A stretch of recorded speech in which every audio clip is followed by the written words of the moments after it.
Fort en ton nom, Jésus-Christ. Alléluia.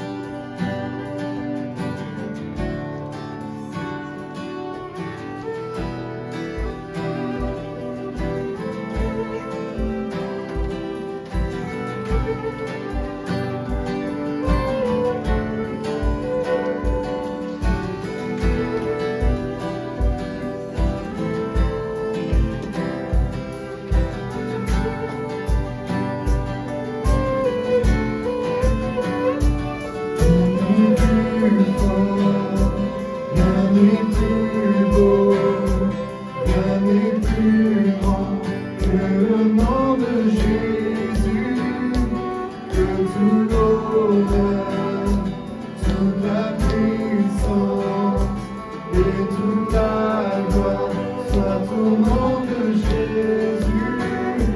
Rien n'est plus fort, rien n'est plus beau, rien n'est plus grand que le nom de Jésus. Que tout honneur, toute la puissance, que toute la gloire soit au nom de Jésus. Rien n'est plus fort, rien n'est plus beau, rien n'est plus grand que le nom de Jésus. Que tout l'honneur, toute la puissance et toute la gloire soit au nom de Jésus. Rien n'est plus beau, rien n'est plus beau, rien n'est plus beau que le nom de Jésus. Que tout l'honneur, toute la puissance et toute la gloire soit au nom de Jésus.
Ce matin, Dieu, il veut nous faire franchir, ce que je mets dedans, il veut nous faire franchir un cap.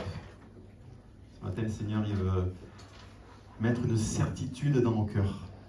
Moi, pendant des années, cette certitude, je ne l'ai pas eue.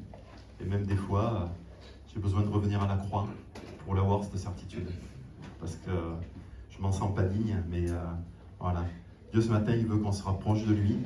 Et Dieu, il veut qu'on soit cœur à cœur avec lui. On pense qu'il y a certaines choses qui ne sont pas pour nous. Hein. On pense que c'est pour les autres. Alors des fois, c'est par humilité. Des fois, c'est un peu par fausse humilité. C'est par non prise de responsabilité. Ça, Seigneur, oui, c'est dans ta parole, mais c'est pas pour moi. Hein. Regarde mon frère là-bas, regarde ma soeur. Lui, il a le schéma type pour être comme ci, comme ça. Donc des fois, on se dit, Seigneur, c'est pour les autres. Des fois, c'est par dévalorisation. Tu vois, comme je suis petit. Des fois, c'est parce que, par facilité, je ne veux pas m'engager. L'ennemi est un menteur. Ça, c'est une certitude. L'ennemi est un menteur. Et chaque fois qu'il vient susurrer à notre oreille des choses qui nous dévalorisent, des choses qui nous fait nous écarter du plan de Dieu pour nos vies, ça vient de l'ennemi. Si ce matin, je te dis que Dieu veut que tu sois saint, ah non, c'est pas pour moi. Seigneur, on va le voir ensemble dans sa parole. Il nous dit, il veut que tu sois saint.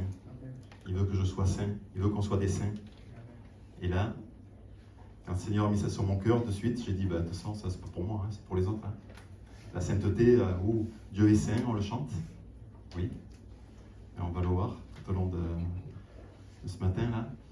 Dieu veut que tu sois saint. Et il a tout fait. Et il te donne tout ce dont tu as besoin pour être saint. Alors, regardez votre voisin. Est-ce que vous voyez une auréole? Non, hein, on ne voit pas d'auréole. Hein. On voit des auréoles. À l'époque, ce que je dis à l'époque, il y avait un feuilleton. Et en plus, à l'époque, on appelait ça un feuilleton. Maintenant, on appelle ça des séries. C'était le saint. C'était, voilà, Simon Templar, c'était le saint. Alors, ne demandez pas pourquoi, je ne sais même pas pourquoi d'origine. Et le générique, il se baladait avec son auréole. Et on a des représentations d'un saint. Les catholiques, hein, ils ont mis voilà, dans les églises, ils ont mis des statues avec Saint Christophe, voilà, tous les saints. Et tout ça, dans notre intellect, nous a dit, hop, saint, c'est pas pour toi. Saint, c'est faussé. Saint, le Seigneur, il veut que tu sois saint. Le Seigneur, il veut qu'on soit des saints ce matin. Pour cela, il faut accepter le sacrifice de Jésus à la croix. Pour cela, il faut accepter ce que Jésus a fait à la croix. Accepter l'action du Saint-Esprit dans ma vie. Accepter de recevoir Jésus. Ce matin, hein, on est le peuple de Dieu devant lui. On a accepté Jésus dans nos vies. Mais acceptons qu'il transforme nos vies. Pourquoi Dieu veut me sanctifier? Pourquoi Dieu veut me rendre saint? Lui, il est saint. Que veut dire sanctifier? On avait une fausse idée. Hein. Alors déjà, bon, je ne suis pas en blanc. Il y en a qui le sont, donc déjà, on se dit, quelqu'un qui est en blanc, voilà, c'est une première piste. Non. Sanctifier, en grec, alors en grec, c'est agiasmos. Ça, je ne sais pas si vous le retiendrez, mais c'est pas grave. Ça signifie rendre saint, consacré, séparé du monde, être mis à part du péché. Pour avoir une relation intime avec Dieu et pour le servir, il faut qu'on soit saint. Et le Seigneur veut sanctifier nos cœurs. Le Seigneur veut nous séparer du monde. Le Seigneur veut qu'on soit à part du péché. Le Seigneur ne veut plus qu'on soit dépendant de notre nature humaine, mais il veut qu'on soit dépendant de sa nature à lui. Dieu est saint. Dieu est juste. Dieu est amour. La sainteté, c'est une qualité de Dieu. On est ses fils, on est son fils, on est sa fille, on est ses enfants. Je suis de la nature de mon Dieu et mon Dieu veut que je sois saint. Dieu est saint et il veut que je recherche la sanctification. Dans Éphésiens 1,4, il nous dit, en lui, en Dieu, bien avant de poser les fondations du monde, il nous avait choisis pour que nous soyons saints et sans reproche devant lui. Dieu, à travers son Fils Jésus, nous voit saints et sans reproche devant lui. Sans la croix, pécheur, hein, je ne me sens indigne de me présenter devant Dieu. Maintenant que dans nos vies, on a accepté l'œuvre de Jésus à la croix, des fois, voilà, ça nous libère. mais ce monde est là, on est dans ce monde, et merci Seigneur, hein, comme il nous a dit, hein, il ne nous a pas dit de quitter ce monde, hein, on est dans ce monde, et on n'est pas dépendant de ce monde. Et des fois, les choses, ça fait comme des aimants, on est un aimant, et des fois c'est un peu de l'imaille de ce monde qui vient, et au fur et à mesure, voilà, on emmagasine. Et ça, notre sainteté, notre blancheur, voilà, elle s'obscurcit. Et j'ai ce droit, j'ai ce devoir, j'ai cette responsabilité de revenir à la croix, de demander pardon à Jésus pour les choses qui me salissent de ce monde, et de faire tout ce que je peux pour me rapprocher encore plus de Jésus. Réaliser la puissance de la croix. 1 Corinthiens 1,30, par Dieu vous êtes unis au Christ, qui est devenu pour nous cette sagesse qui vient de Dieu. En Christ, en effet, se trouve pour nous l'acquittement, la purification et la libération du péché. L'acquittement, alors dans mon travail, on a quitté souvent les choses, on a quitté les défauts. Il y avait un niveau trop haut, après il redescendait, le niveau trop haut, il était toujours dans tout ce qui était le fonctionnement de l'installation, et la pompe ne pouvait pas redémarrer. Donc on l'a quitté, et une fois que c'était acquitté, c'était disparu. Et pour nos vies, on a des choses des fois qui sont là, il y a des traces. On trace des choses qui sont mauvaises dans nos vies. Et notre Seigneur, il est venu à la croix pour l'acquitter. Hop, appuyez sur le bouton, ça a disparu.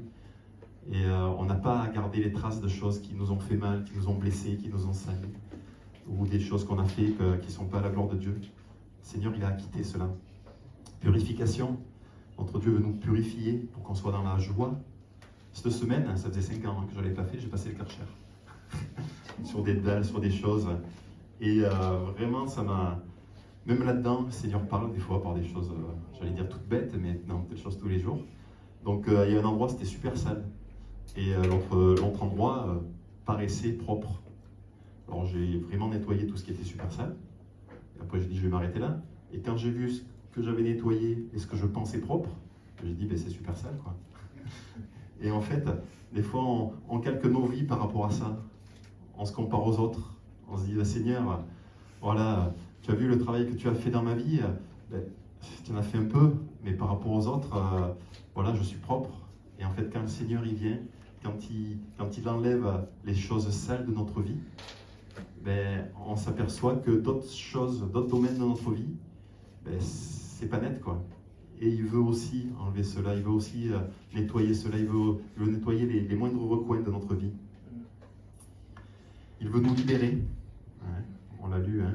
Donc en Christ, en effet, se trouve pour nous l'acquittement, la purification et la libération du péché. Le Seigneur nous libère du péché.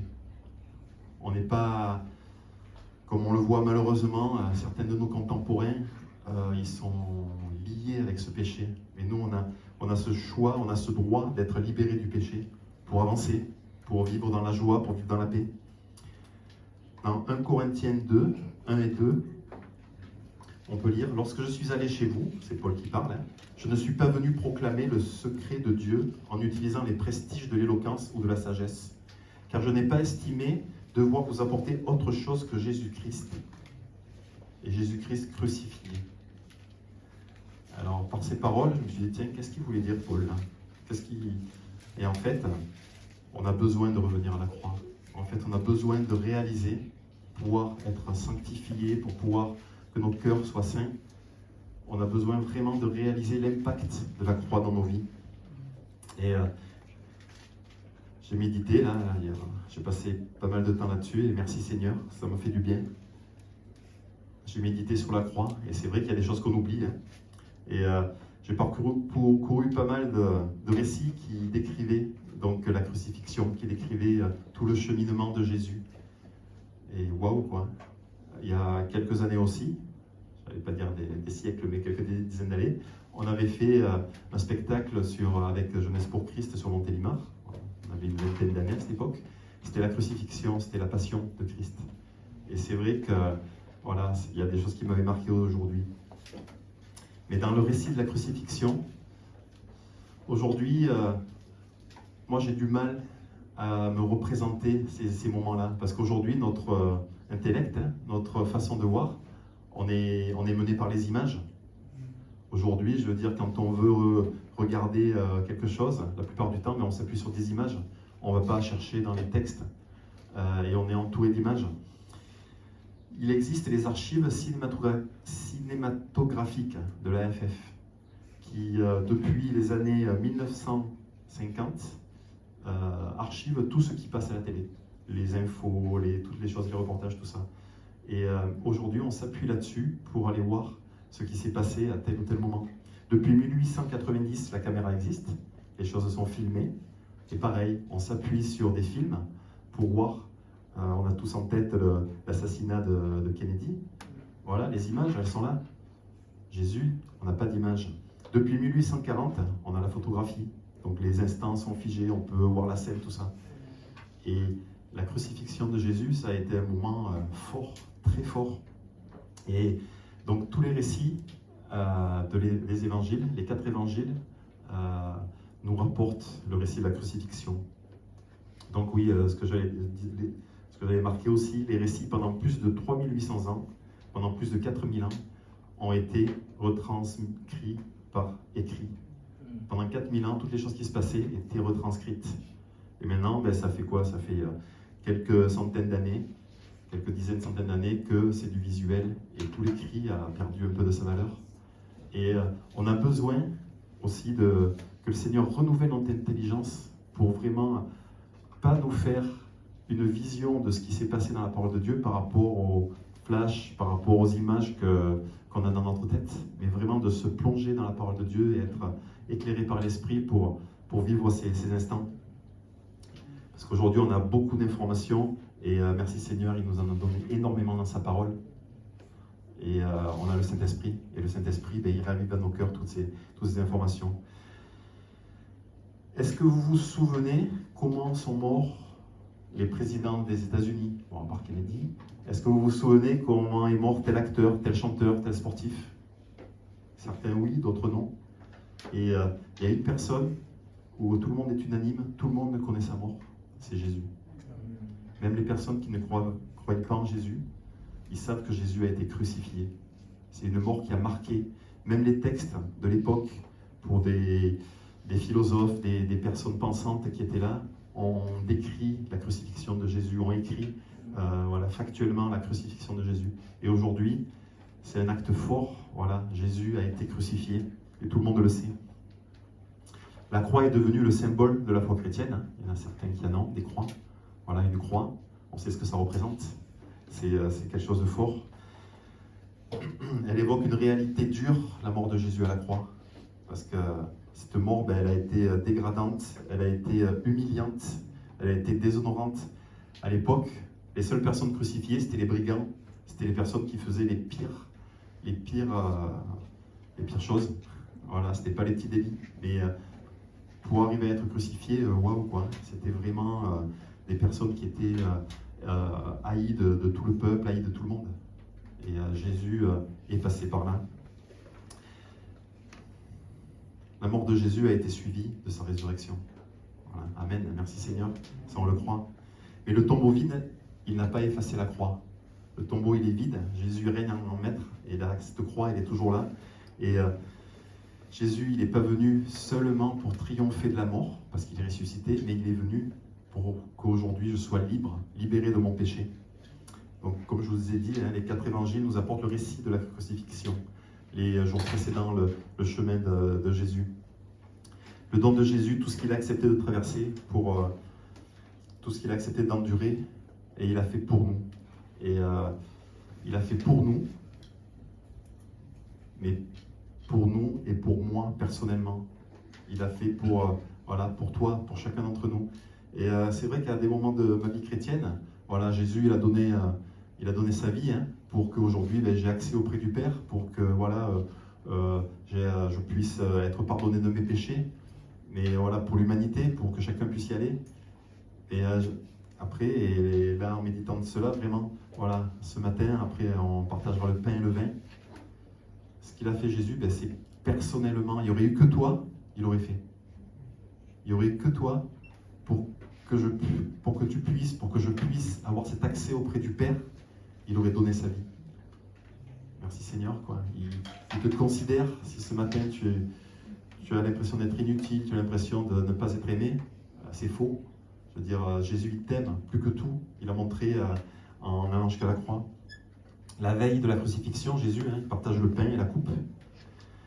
Dans Luc 22, au verset 19 et 20. Ensuite, il prit du pain, et après avoir rendu grâce, il le rompit, et leur donna en disant, « Ceci est mon corps qui est donné pour vous. Faites ceci en mémoire de moi. » Il prit de même la coupe après le souper, et la leur donna en disant, « Cette coupe est la nouvelle alliance en mon sang qui est répandue pour vous. » Jésus savait ce qu'il allait se passer le lendemain. Il parlait de la croix.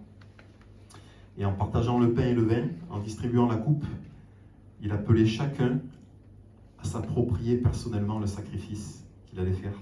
Et c'est ce qu'il veut encore ce matin, c'est ce qu'il veut pour chacune de nos vies, qu'on s'approprie ce sacrifice pour ma vie, comme je vous le disais. Merci Seigneur, tu es mort pour que ma famille, pour que mes amis puissent se tourner vers toi, oui, mais personnellement, tu es mort pour qu'aujourd'hui, j'ai cette certitude que je sois sauvé, que je serai avec toi pour l'éternité. Et voilà, il a fait ça pour moi. Paul l'a bien compris, en Galates 2,20, il dit « Christ m'a aimé et s'est livré lui-même pour moi. » Il ne s'est pas livré pour un autre, mais il s'est livré pour moi. Donc ça, vraiment, voilà, qu'on puisse vraiment le réaliser encore ce matin. Jésus qui a donné sa vie sur la croix, c'est pour, comme je l'ai dit, pour nous, mais c'est pour moi personnellement. Donc dans le récit de la croix, je vais le faire rapidement, et j'espère que cela va vous titiller un peu pour vous amener à méditer là-dessus dans la semaine qui arrive. Il y a eu la montée vers Golgotha. Pilate, il a décidé, Jésus sera crucifié. Et à l'époque, le jugement, c'était pas parce que si, parce que ça. Il avait juste une parole à donner, et c'était « à la mort tu iras ». Voilà. Il s'est tourné vers Jésus, il lui dit « à la mort tu iras ». Et à la mort tu iras, c'est pas on va t'amener dans un petit fourgon, encadré, entouré, non. Toi-même, tu vas prendre ta croix, tu vas la porter, tu vas monter à Golgotha, et à la mort tu iras. Le condamné allait à pied, portant sa croix. Et le condamné, il allait nu sur cette croix. Donc là, comme ça s'est passé dans Jérusalem, puisqu'en général, les brigands ils étaient en prison, ils y allaient de la prison à Golgotha, mais là, Jésus était dans Jérusalem. Ils lui ont mis une tunique pour que aussi s'accomplisse tout ce qui avait été annoncé par les prophètes. Donc Jésus était revêtu de sa tunique. Il était tellement affaibli qu'en cours de parcours, voilà, les Romains, ils ont pris Simon, ils ont dit, tiens, tu vas porter la croix de Jésus. Ça se faisait à l'époque. Les Romains, ils avaient droit sur n'importe qui de leur demander n'importe quoi. Donc c'est Simon qui a aidé Jésus. Et après, sur le lieu du crâne, il y a... voilà, Jésus a été mis sur la croix, les clous. Bon, je ne vais pas rentrer dans les détails, mais c'était des choses très douloureuses. Les Romains étaient très experts dans le fait de faire souffrir, dans le fait de faire agoniser. Et ils savaient que la personne qu'ils allaient mettre sur la croix, elle n'allait pas mourir dans l'heure. En général, ça prenait plusieurs jours, parce que c'était par asphyxie. Bon, bref, il y a plein de choses qui sont très significatives. Les premières heures de la crucifixion, c'était à 9h du matin. Ils ont mis Jésus à 9h du matin sur la croix. Pendant 3 heures, il a agonisé. À l'époque, on savait ce que cela voulait dire d'être crucifié. Et c'est vrai que dans les évangiles, on n'a pas beaucoup de détails là-dessus, le fait d'être crucifié. Donc, ce que je vous disais, Cicéron décrit le plus cruel et le plus horrible supplice. Jésus, il a vécu des moqueries. Jésus, il a prononcé aucun mot, il ne s'est pas défendu. On lui a dit, sauve-toi toi-même, tu en as sauvé d'autres. Et avec les crachats, avec plein. Il a été humilié. Je ne sais pas si ça vous arrive, des fois, quand on se sent humilié, quel est notre premier réflexe? On attaque. Jésus, il avait toutes les autorités. Il aurait pu les foudroyer sur place. Seigneur, merci, tu as tenu jusqu'au bout, et voilà, il a reçu, il a accepté cette humiliation, il a accepté cette haine des gens qui étaient autour de lui. Et la première chose qu'il a dit, qu'est-ce qu'il a dit? Père, pardonne-leur, car ils ne savent pas ce qu'ils font. Son cœur était plein d'amour. Il a demandé à son père de pardonner à ses bourreaux. Donc là, sur la croix, il y avait 2 brigands. Il était entouré des 2 brigands. Il y en a un qui a reçu Jésus, l'autre non. Et là, par grâce, un des brigands a été sauvé. La grâce de notre Dieu. Donc 3 heures après,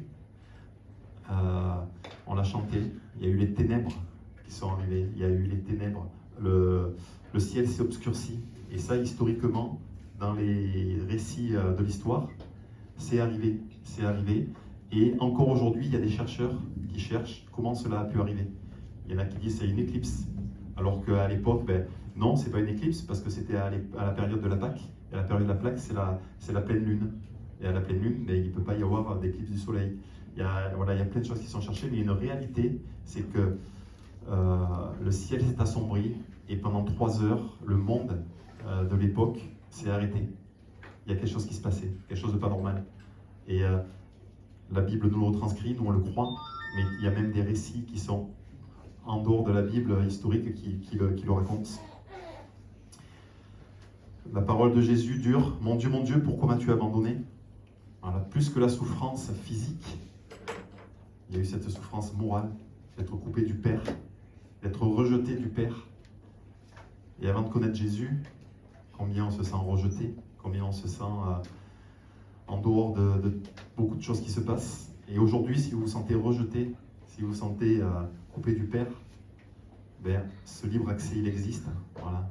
On demande pardon à Jésus pour nos fautes, pour nos péchés. Et toute ma vie, même aujourd'hui, je peux me rapprocher de Jésus. Tant que cette porte elle est ouverte, qu'on puisse vraiment y aller, qu'on puisse dire à les gens autour de nous qui ne connaissent pas Jésus, voilà, la croix elle est là pour toi.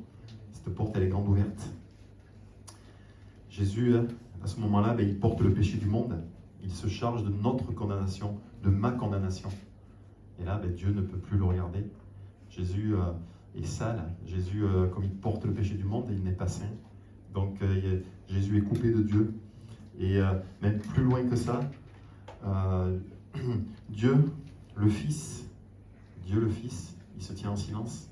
Parce que Dieu le Père, Dieu le Saint-Esprit, Dieu le Fils, c'est une même personne. Et à ce moment-là, il y a eu coupure entre le Dieu créateur et Dieu le Fils qui était en Jésus.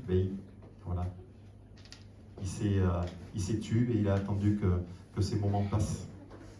Donc il y a eu vraiment cette mort physique, il y a eu cette mort spirituelle, cette séparation de Jésus avec Dieu qui a été là. Jésus garde la foi. Père, je remets mon esprit entre tes mains. Je sais où je vais. Je remets mon esprit entre tes mains. Et les dernières paroles superbes, merveilleuses de Jésus, tout est accompli. Il n'a pas dit tout est fini, il a dit tout est accompli. Le plan merveilleux de Jésus-Christ pour chacune de nos vies, tout est accompli. Aujourd'hui, Jésus est ressuscité, il vit. Et aujourd'hui, Jésus, il veut que j'accepte le don vraiment de sa vie sur la croix pour moi, personnellement. Jésus s'est donné pour que je sois réconcilié avec le Père, que j'ai cet accès. Jésus a donné sa vie pour le pardon de nos péchés, pour que nos cœurs soient purifiés, pour que nos cœurs soient libérés, pour que nos fautes soient acquittées, pour que je puisse être saint. Dieu veut que je reste à l'écart du péché, la sainteté. Dieu veut vraiment que je reste à l'écart du péché. Dieu veut que je sois séparé du monde. Dieu veut que je sois consacré. Dieu veut que je sois saint. Comme je vous disais, on est dans ce monde, mais je ne suis pas obligé d'être d'accord avec toutes les choses qui se passent. Non, je peux aller à l'encontre. Mes pensées peuvent être à l'encontre de ce que ce monde prône, de ce que les valeurs de ce monde. Non, je ne veux pas que les valeurs de ce monde soient mes valeurs. Je veux que mes valeurs soient les valeurs de la parole de Dieu. La parole de Dieu dans son ensemble nous décrit de nous rapprocher de Dieu, nous prescrit, voilà, nous donne cet ordre de nous rapprocher de Dieu, nous donne cet ordre de nous séparer du monde. Dans 1 Pierre 1,16, Pierre nous dit « Soyez saints ». C'est Dieu qui dit, Pierre qui rapporte les paroles de Dieu. « Soyez saints car je suis saint ». Donc Dieu est saint, il veut que je sois saint. On est sanctifié. Pourquoi Dieu veut nous sanctifier? On est sanctifié pour voir Jésus. Un verset qui m'a fait un peu dur au cœur, c'est Hébreux 12, 14. « Recherchez la paix avec tous et la sanctification sans laquelle personne ne verra le Seigneur. » Si tu n'es pas saint, si je ne suis pas saint, je ne vois pas Dieu. Donc c'est pas pour les autres. C'est pas pour les autres. Ce matin, le Seigneur, il veut que tu sois saint. Et attelle-toi à cela. Attelons-nous à cela. Je suis enfant de Dieu, donc sanctifié par la foi en Jésus. Dans Acte 28, au chapitre 18.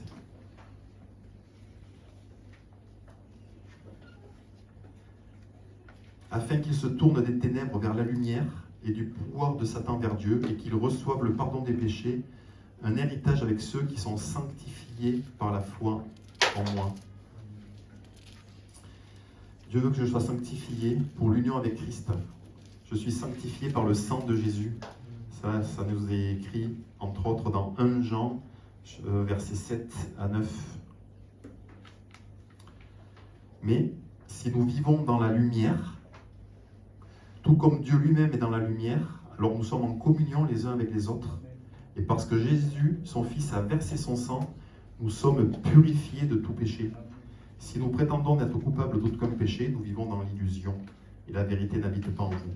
Si nous reconnaissons nos péchés, il est fidèle et juste, et par conséquent, il nous pardonnera nos péchés et nous purifiera de tout le mal que nous avons commis.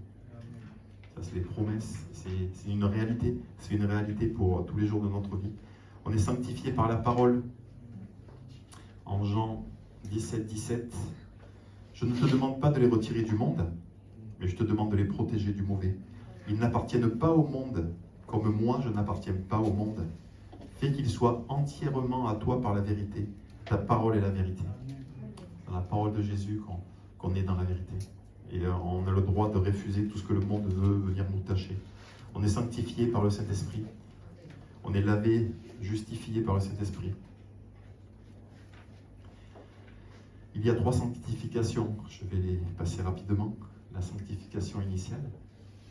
Quand je reçois Jésus dans ma vie, quand j'accepte, quand je lui demande pardon, il y a quelque chose qui se passe dans notre vie. On est mis à part une fois pour toutes. On est mis à part pour Jésus. Ça, c'est un acte. C'est acté. Voilà. Je suis fils et fille du Dieu puissant.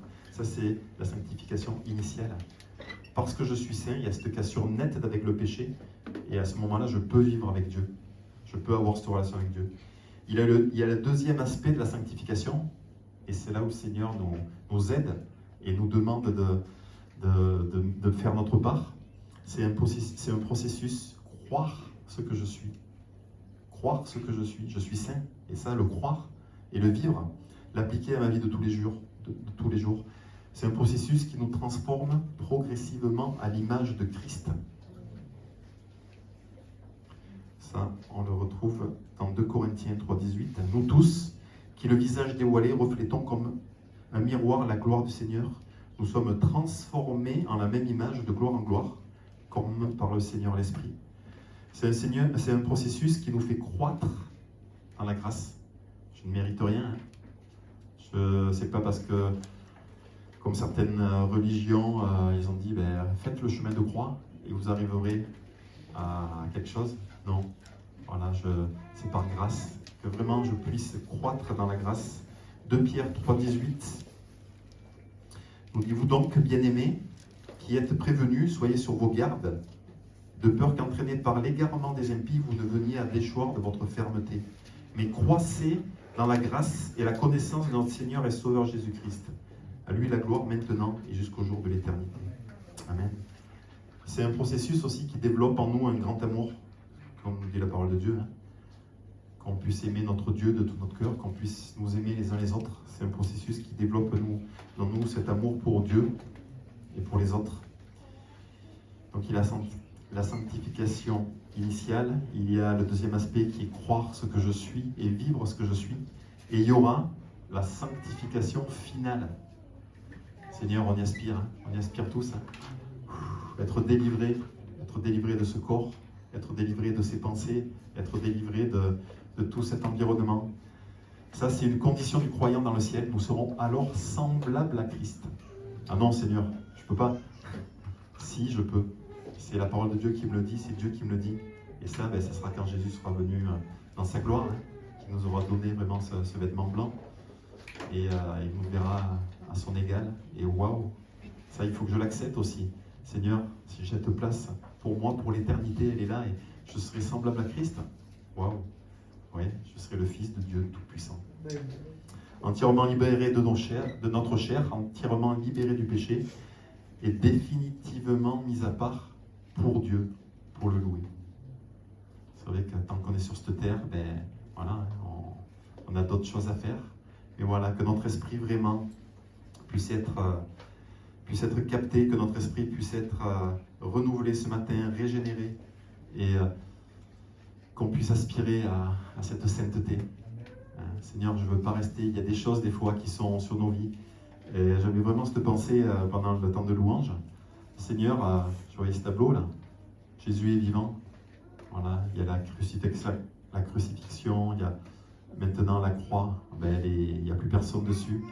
Notre Dieu est vivant. Et je voyais vraiment un grand poster tout blanc qui avait été écrit avec plein de choses, l'histoire de notre vie. Il y a plein de choses dans notre vie qui se construisent indépendamment de l'âge que l'on a. On a mis des traditions, on a mis des façons de faire, des façons de penser. Et le Seigneur, ce matin, il veut tout effacer.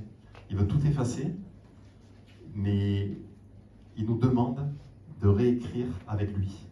C'est pas lui qui va réécrire à notre place. Il ne veut pas qu'on le fasse tout seul, mais il veut qu'on réécrive avec lui. Alors que dans nos vies, s'il y a des choses à réécrire, s'il y a des choses à rectifier, qu'on le fasse avec lui vraiment.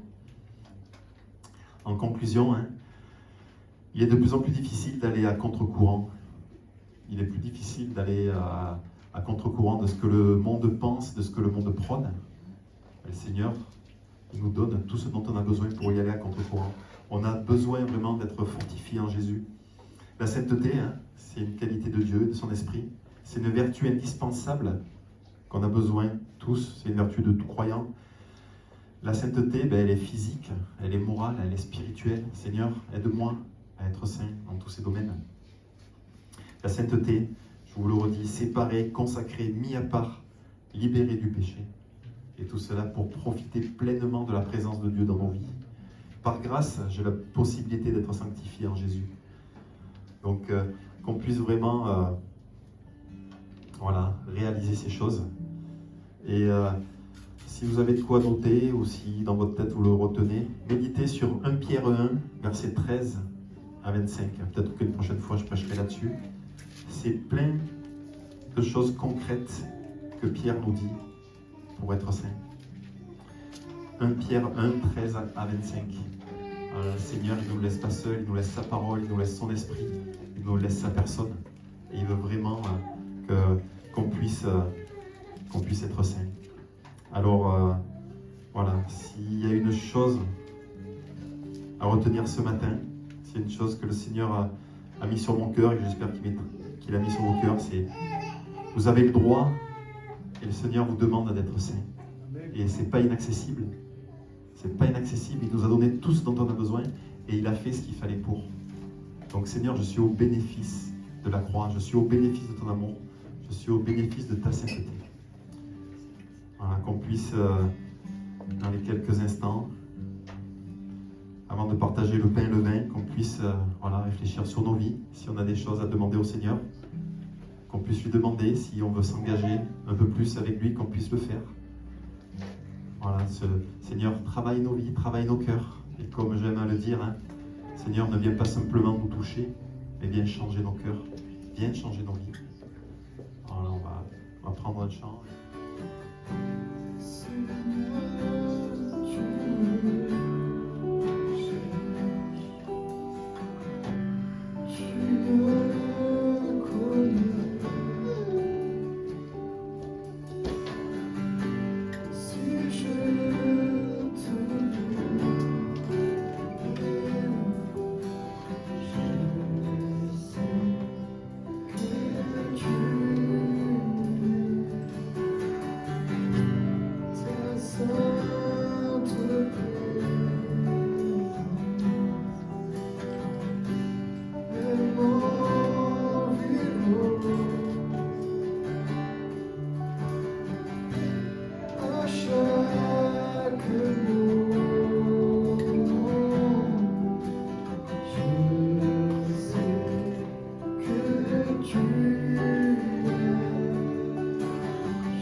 Good.